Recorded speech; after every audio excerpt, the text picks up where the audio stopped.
Hello les potos, j'espère que vous n'êtes pas des trouillards parce qu'il va falloir résoudre des enquêtes. Let's go!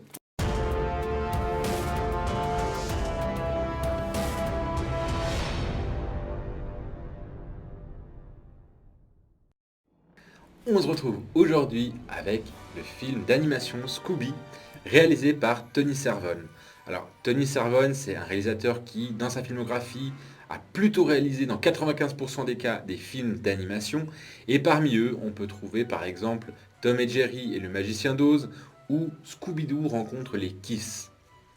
En ce qui concerne les doubleurs, alors moi j'ai regardé la version française, donc je vais vous présenter les doubleurs français.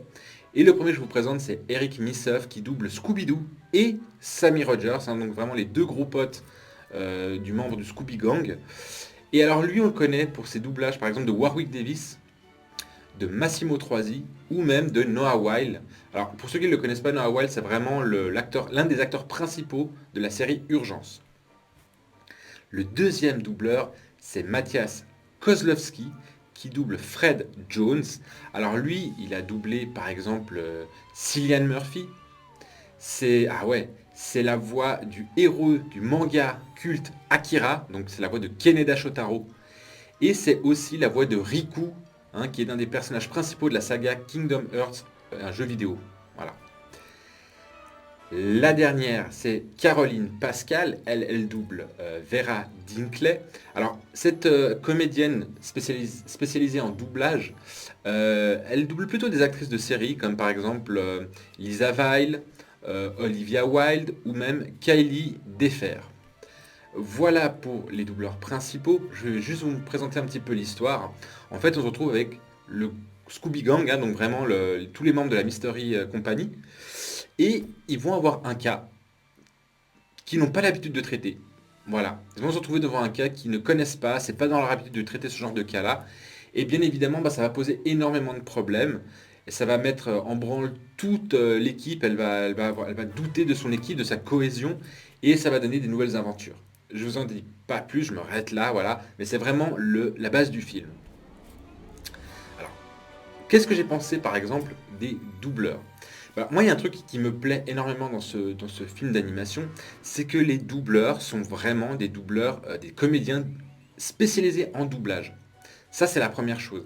Si vous remarquez actuellement, maintenant, il y a beaucoup des films d'animation, des studios Disney, des studios DreamWorks et tout ça, qui font appel maintenant à des comédiens connus, comme, je sais pas, je dis une bêtise, Kev Adams, je sais rien, Philippe Lachaud, Danny Boone, voilà, pour faire du doublage. Mais encore une fois, c'était peut-être des bons comédiens, hein, après tout est relatif, mais pourquoi enlever le travail de doubleur à des spécialistes, à des comédiens spécialisés là-dedans? Et là, justement, c'est cool parce que non seulement ce sont des vrais doubleurs, donc ils sont très bons, mais en plus de ça, c'est génial parce que c'est les vrais doubleurs de la série animée actuelle, quoi. C'est les doubleurs officiels français de chacun des personnages des membres du Scooby Gang. Donc du coup c'est génial parce que du coup si on a vu le dessin animé on n'est pas perdu au niveau des voix et puis ils savent faire leur boulot. Ça voilà, j'ai un truc que je ne comprendrai jamais pourquoi on prend des acteurs, des comédiens pas spécialisés en doublure alors qu'on a des comédiens euh, disponibles pour faire du doublage et qui sont spécialisés là-dedans. Enfin bon bref, voilà. Petite parenthèse que je voulais apporter, c'était au niveau des bruitages. C'était sympa parce que en fait les bruitages, par exemple quand ils courent, quand ils tombent, on a vraiment ces bruitages un peu old school des premiers dessins animés de Scooby-Doo qui dataient des années, je sais pas, 60, enfin c'est très vieux, je ne me souviens plus exactement de la date, mais je crois que c'est dans les années 60. On avait vraiment ces bruits caractéristiques des anciens cartoons. Et voilà, on les retrouve dans ce dessin animé 2020.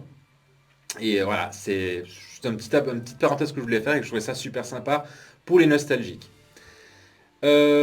Ensuite, pour tout ce qui est graphisme et animation. Alors, honnêtement, l'animation, voilà, moi je pense que c'est une technique qui actuellement dans le cinéma d'animation est assez maîtrisée par l'ensemble des studios, enfin des principaux studios qui se basent là-dedans, hein, Pixar, Disney, DreamWorks, et voilà, il y en a encore plein. Les animations en général, c'est assez propre, hein, ça il n'y a pas à dire.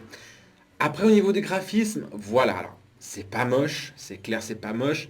Au niveau du design des personnages, c'est tout à fait ça. C'est super bien designé.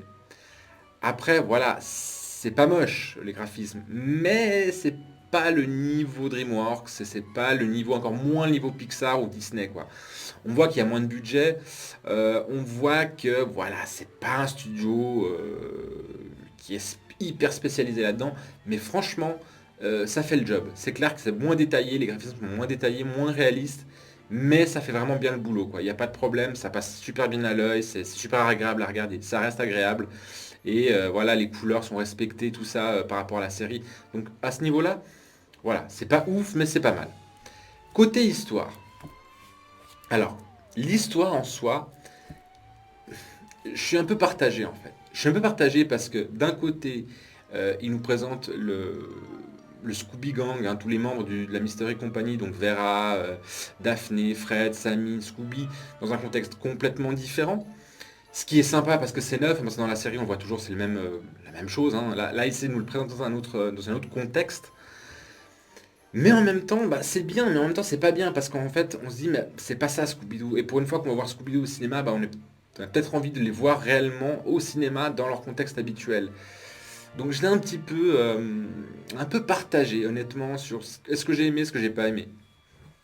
Après l'angle au moins l'angle pris scénaristiquement, au moins il a le mérite d'être complètement pris dans la direction. Je veux dire, ils n'ont pas essayé un petit peu de rester avec l'ancien et puis dire ah on sait pas trop où aller. Non, ils ont vraiment pris un nouvel angle pour cette histoire-là, en tout cas dans ce dessin animé-là. Mais après, je sais pas. Honnêtement, je ne saurais pas trop vous dire si j'ai aimé cet angle ou pas, cette prise de risque. En tous les cas, ils ont été dessus et ce qu'ils ont voulu faire, ils l'ont bien fait. Donc ça, il faut quand même, je tenais à le souligner.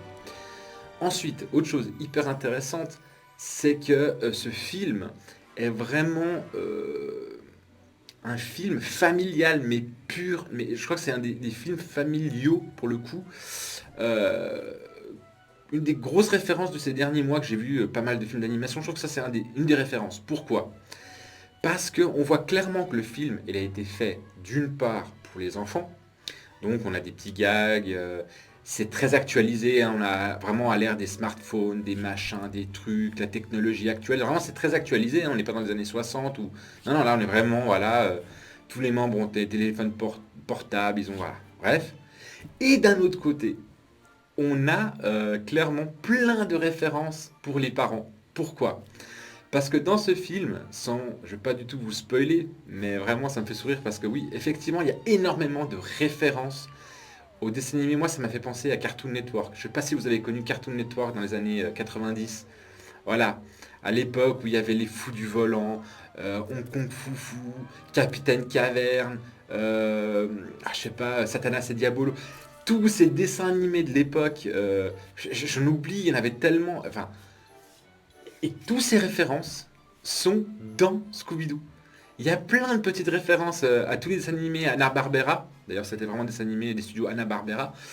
Et c'était super agréable. Et moi, j'ai connu ces dessins animés. Du coup, ça m'a fait sourire parce que je dis, purée, toutes les références sont là, sans être non plus fan service. Ça qui est cool, c'est que c'est pas du fan service.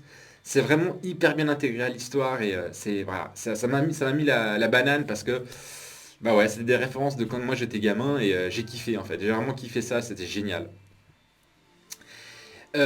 Ensuite, la BO du film. Alors, là pareil, c'est un dessin animé qui maintenant essaie de faire... Enfin, si vous regardez tous les dessins animés maintenant essaient de faire un petit peu tous la même chose. C'est-à-dire qu'ils essaient de garder le thème original du dessin animé ou de base, voilà. Donc on a toujours le Scooby-Doo, Where are you, machin ça, on l'a toujours. Plus à côté, on a des musiques ultra pop, ultra modernes et tout, encore une fois, pour toucher plutôt les jeunes enfants qui écoutent de la musique plus actuelle pop et quelque chose comme ça. Donc voilà, c'est un espèce de playlist qu'on pourrait voir dans un smartphone d'un gamin de 13-14 ans, sans aucun problème. Et c'est pas des thèmes, enfin c'est pas des morceaux créés pour le film, à part le thème qu'on connaît tous de Scooby-Doo. Voilà. Donc, en conclusion, qu'est-ce que j'ai pensé de ce Scooby-Doo? Alors, le film, il est vraiment sympa. C'est clair, si vous allez voir un film, ouah, vous attendez à voir un truc, non. C'est une histoire assez classique qui met en avant un thème qu'on connaît, qu'on a vu plusieurs fois, surtout dans les dessins animés, qui est en fait le thème de l'amitié. Ça, c'est vu et revu comme thème. Maintenant, c'est sympa parce que, justement, je vous dis, pour les personnes qui sont plus âgées, toutes ces références aux dessins animés de nos enfants, de notre enfance, ça c'est génial. Et aussi, ça permet aux enfants de découvrir une licence qui est vieille comme le monde. Pratiquement, Scooby-Doo, c'est super vieux. Et de découvrir une licence euh, sous un, sous un jour nouveau. Donc voilà, franchement, c'est un film sympa à aller voir en famille. Vous pouvez y aller le voir tout seul. C'est un bon moment. C'est clair, c'est pas un grand film, mais c'est un bon moment. Voilà, j'ai fait un petit peu le tour. Si vous avez vu le film aussi, ou que vous avez des questions, bah, vous posez vos petits commentaires, je me ferai un plaisir de vous le lire. N'oubliez pas de mettre un petit pouce bleu, ça fait toujours du bien à la chaîne. Et vous pouvez également vous abonner à ma chaîne. Et n'oubliez pas d'activer la petite cloche des notifications pour être au courant de mes prochaines vidéos. Comme d'habitude, pour les dessins animés, pas de partie spoil. Donc j'espère qu'en attendant, vous prenez bien soin de vous et bye bye.